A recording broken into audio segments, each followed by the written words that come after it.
ये राशि जो 6,000 रुपया महीना आपको दे रहे हैं, ये लगातार देते रहेंगे मध्य प्रदेश सरकार की ओर से भी। 6,000 उधर, 6,000 इधर, ये 12,000 रुपया और आगे बढ़कर अब तो और आगे बढ़ रहा है। अभी धान के अंदर बोनस की बात आई थी। जब हमारी सरकार बनी, हमने कहा था कि हम धान पे बोनस देंगे, लेकिन बोनस देने में एक थोड़ी झंझट आ रही कि बोनस का फार्मूला क्या बनाए। जो उपार्जन होती थी अपने अपने वेयर हाउस पे, उस वेयर हाउस में तो बड़े बड़े लोग पहुंचाते हैं, जिनकी छोटी छोटी जमीन, वो बाजार में गल्ला बेच देते हैं, धान बेच देते हैं, वो छूट जाते हैं। सही है ना? इसलिए हमने कहा कि ड्रोन सर्वे से जिसने जितना धान लगाया सबके खाते में पैसे पहुंचा देंगे, कोई छोड़ने वाले नहीं है, सबका प्रबंधन हम कर रहे हैं। सरकार के आधार पर एक एक घोषणा, एक एक संकल्प पत्र जो हमने कहा उसको लागू करेंगे। मेडिकल कॉलेज के सेकंड फेज के लिए भी, अरे ताली वाली तो बजा, इतनी बड़ी बड़ी घोषणा कर रहा हूं भाई। हमारे लिए तो यह बड़ा मुश्किल है, क्योंकि हमारे को लच्छेदार बात करना नहीं आती है, केवल काम करना आता है। और काम करने के बलबूते पर हर एक गरीब से गरीब आदमी, किसान आदमी, बहनों की जिंदगी, युवाओं की जिंदगी, गरीब की जिंदगी बदल जाए, यह मिशन ही अगर हमारा है तो सरकार चलाने का मतलब है। मुझे इस बात की प्रसन्नता, यशस्वी प्रधानमंत्री के नेतृत्व में गरीबों की जिंदगी बदलने के लिए हमारी काम कर रही है, लगातार आगे बढ़ रहे हैं। इसलिए कभी कोई कल्पना करता है कि गरीब आदमी गांव में या शहर में उसका पक्का मकान बन जाए, कोई सोचता था पहले? कभी किसी के दिमाग में आया क्या? 2.5 लाख शहर में और 1.5 लाख के आसपास गांव में अगर पैसा देकर के मकान बनाने का सपना किसी ने देखा तो ये भाजपा की सरकार ने देखा। जोरदार अभिनंदन करो नरेंद्र मोदी जी के लिए। गरीब आदमी के घर पे भी झोपड़ी में ऊपर पक्का मकान की जरूरत होती है।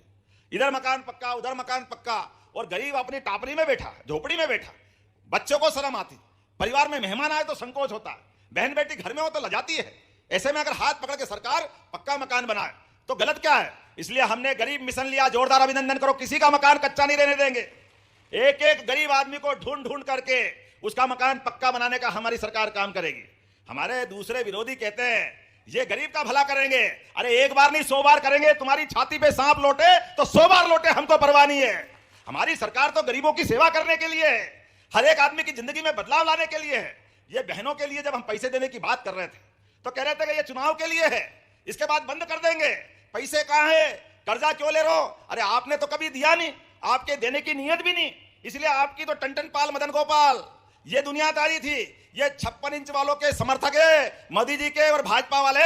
हर बार हर महीने दिवाली के समान रक्षाबंधन का भी महत्व बना रहे हैं। हर महीने अब हमारे लिए सावन की पूर्णिमा का इंतजार नहीं है कि बहन आएगी, भाई उसके हाथ में कुछ पैसे देगा। ये सिवनी वाली बहन हमारी तो और आगे बढ़ गई। यहां तो आपने और नई योजना बना ली।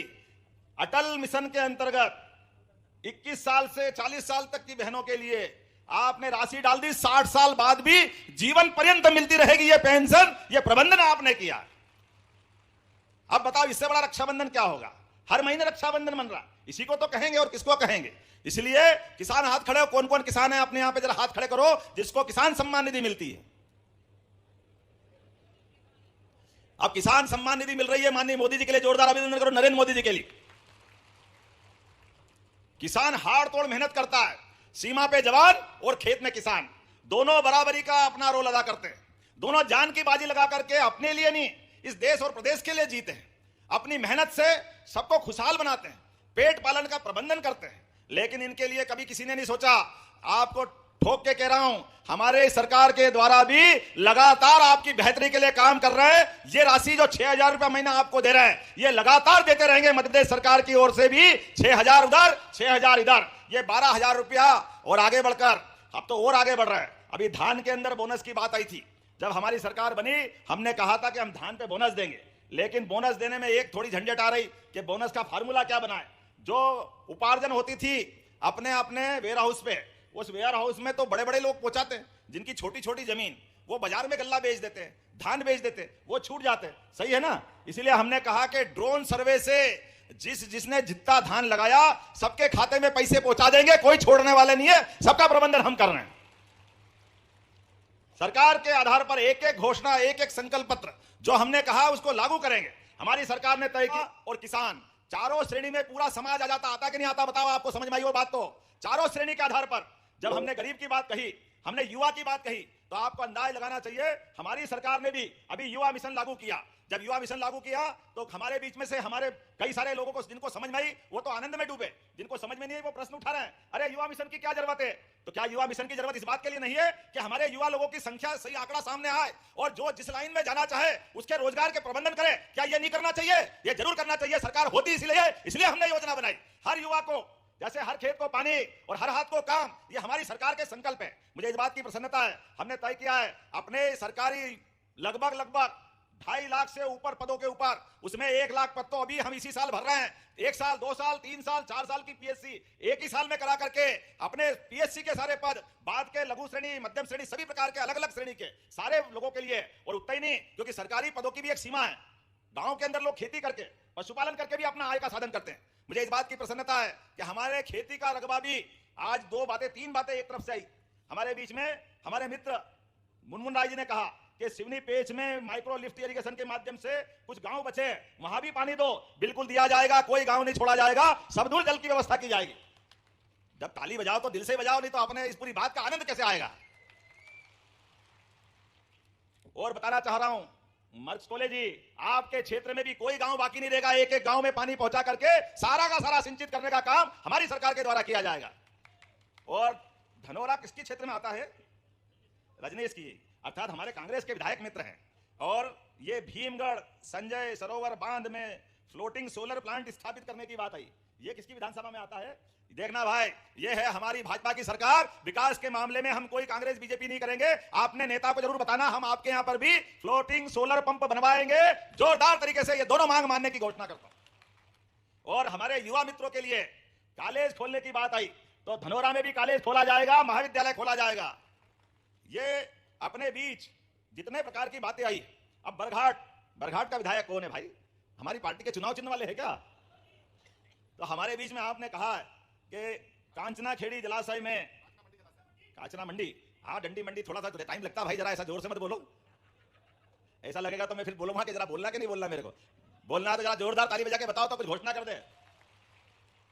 बरघाट विकास खंड अंतर्गत कांचना मंडी जलाशय नहर प्रणाली को पूरा कराए जाने की घोषणा करता हूं। एक एक बूंद पानी खेत में। हम कभी कल्पना करें रजनीश भाई, किसी ने पारस पत्थर देखा क्या? आपने किसी ने देखा है? किसी ने देखा पारस पत्थर? पारस पत्थर लोहे से छुआओ तो सोना बन जाता है, ये केवल हमने सबने सुना है। और खेती कौन कौन करता है? हाथ खड़े करके बताओ, जिनके घर में खेती होती है बताओ। सबने हाथ खड़े कर दिए। मैं आपको बताता हूं और आप मेरी बात से सहमत हो तो बताना। पारस पत्थर लोहे को सोना बनाता यह हमको नहीं मालूम, लेकिन जैसे ही सूखे खेत पे पानी स्पर्श हो जाए तो फसल सोना बन जाती है, यह हम सबको मालूम है। सूखे खेत की जवानी पानी की दीवानी है। केवल पानी मिल जाए तो खेत जवानी हो जाती है, खेत जवान हो जाता है, किसान निहाल हो जाता है, परिवार आबाद हो जाता है, गांव में सुख समृद्धि छा जाती है।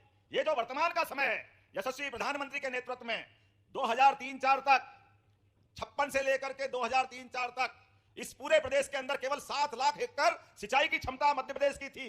लेकिन दुर्भाग्य के साथ कहना पड़ेगा, 1-2 बार हमारी 1.5-2 साल की सरकार छोड़ दो तो सब समय सरकार माननीय रजनीश जी के अपने पार्टी के लोगों की थी। लेकिन दुर्भाग्य के साथ कहना पड़ेगा, आंकड़ा गवाह है 2003 तक 7 लाख हेक्टेयर।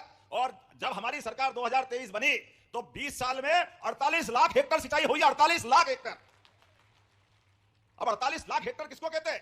लेकिन हमारी को दोबारा जब माननीय मोदी जी के नेतृत्व में हमारी सरकार बनी, फिर हमने संकल्प किया कि हमारे प्रदेश के अंदर जब कृषि आधारित पूरा प्रदेश है तो कृषि आधारित प्रदेश के अंदर किसानों के एक एक गांव तक, इसलिए रजनीश भाई की बात भी मान रहा है, जब अच्छा काम करेंगे तो सबको साथ लेना पड़ेगा और संकल्प भी बड़ा करना पड़ेगा। 2003 तक 7 लाख हेक्टेयर, 2003-4 से 23 तक 48 लाख हेक्टेयर, और अब हमारी सरकार 5 साल के अंदर 1 लाख करोड़ हेक्टेयर तक करने वाली है। 1 लाख करोड़ हेक्टेयर तक कोई खेत बाकी नहीं रहेगा, कोई गांव बाकी नहीं रहेगा। नदियों का मायका है मध्य प्रदेश, जहां सभी तरफ बड़ी बड़ी नदी माताएं हैं। नर्मदा, चंबल, काली सिंध, बैंडगंगा, ताप्ती, कौन सी नदी है जो देश भर में अपनी पहचान नहीं बनाती? सारी नदियां अपने यहां से निकलती है। एक एक बूंद पानी का उपयोग करके लोगों की जिंदगी को खुशहाल बनाने का संकल्प हमारी सरकार के द्वारा लिया गया है। और हम तो और आगे बढ़ रहे हैं। हमने 2 दिन पहले विचार किया, यह अहिल्या माता की जयंती का समय चल रहा है, हमने पहले रानी दुर्गावती का भी क्षेत्र यह है सरकार बनने के साथ रानी दुर्गावती गोंड रानी उनकी 500वीं जयंती चल रही। हमने दोनों राजधानी जबलपुर भी और संग्रामपुर दमोह जिले में भी हमने कैबिनेट करके उनको सम्मान दिया था। हमारे आदर्शों का सम्मान करना हमारा काम है। और अहिल्या माता की भी 300वीं जयंती चल रही है। अहिल्या माता तो वो रानी है, रानी दुर्गावती भी वो रानी थी जिनके सुशासन को आज भी लोग सुन करके आनंद में डूबते हैं। हमारे बीच हम संकल्प कर रहे हैं सुशासन के लिए। आज अगर आप बनारस जाते हो और बनारस में महादेव का मंदिर जहां आप जलाभिषेक करते हो, बाबा विश्वनाथ का, वो मंदिर अगर किसी ने बनाया तो अहिल्या माता के द्वारा बनाया गया है। जोरदार अभिनंदन करो अहिल्या माता का। महाराष्ट्र की बेटी और मध्य प्रदेश की बहू, इंदौर की महारानी अहिल्याबाई ने अपने जीवन में ऐसे लगातार सुशासन के काम कराए। धार्मिक गतिविधियों को बढ़ाते हुए, सुशासन को बढ़ाते हुए, तो हमने भी विचार किया कि हाँ, हमारी सरकार अपने आने वाले समय के बजट में कुछ ऐसे निर्णय करेगी जिसमें हमारे सुशासन की चमक आए। हमारे अपने मध्य प्रदेश और देश की पहचान है देश भर में कि हमारे यहाँ दूध और दही की नदियां बहती थी। बहती की नहीं बहती थी बताओ? गोपाल कृष्ण, अरे जिनके घर पे गाय, किन किन के घर पे गाय, हाथ खड़े करो जिनके घर दूध होता है। और जिनके घर गाय और गाय का कुल, वो घर घर गोकुल। तो हमने निर्णय किया, हम जैसे धान पे बोनस दे रहे हैं, ऐसे दूध खरीदने पे भी बोनस देने वाले हैं। दूध खरीदने के ऊपर घर घर गौशाला, घर घर गोवंश बढ़ाना, गोकुल बनाना। और जो लावारिस, अपाहिज, बूढ़ी गौ माता है, चिंता मत करना मुनमुन राय जी, आपने कहा ऐसे गोवंश की गौशाला बनाई जाए। मैं यही घोषणा करता हूं, इसी साल गौशाला प्रारंभ करेंगे और एक भी गाय लावारिस नहीं छोड़ेंगे। यह हमारी सरकार का संकल्प है। अरे भाई, बाघ अभयारण्य होता है, जिस बाघ को अपने जीवन में अपने संघर्ष से जीने की आदत होती है, वो तो बाघ अभयारण्य। ये गौ माता 33 करोड़ देवी देवता का वास वाली माता है। और गाय माता की विशेषता है, दुनिया में कोई प्राणी ऐसा नहीं है जो अपने बच्चों को तो लालन पालन करे ही करे, लेकिन हमारे लिए भी दूध बचाए, वो केवल गौ माता होती है। हमें इस बात का आनंद है, बोले गौ मैया की। जब हमने अपने प्रदेश के अंदर देश की संस्कृति के आधार पर निर्णय किया कि हम अपने किसानों की आय बढ़ाएंगे, गोपालकों की आय बढ़ाएंगे, तो हमने निर्णय किया कि 10 से ज्यादा जो गाय पालेगा 25